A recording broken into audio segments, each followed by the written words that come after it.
News. 6:02 on this Tuesday, a deadly shooting taking the life of a mother of 5, and another person is hurt after a gunman opens fire inside a factory in Massachusetts.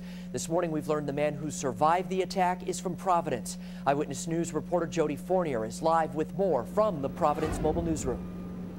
That Providence man lives here at the 903 Apartments. We're told this morning that he's doing okay after being treated at UMass Hospital.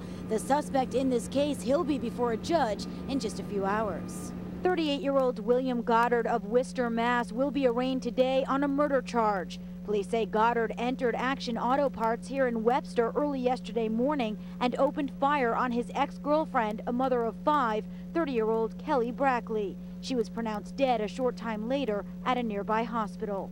During the chaos, Brackley's co-worker, 25-year-old Yograj Shivoasani of Providence, tried to step in. He was shot in the arm, but luckily survived. The gunman took off from the scene. He then eventually received a ride to Berlin, Massachusetts. The state police determined that his location was Alden Drive in Berlin, Massachusetts. Chief Rode of the Berlin Police and State Trooper Jaworek approached the house where the suspect was located, and he fled into some nearby woods.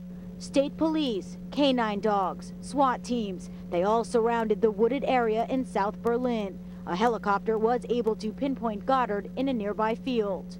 A standoff then ensued. At least one shot was fired at the state police helicopter, and after an hour or so, the suspect was subdued with non-lethal means.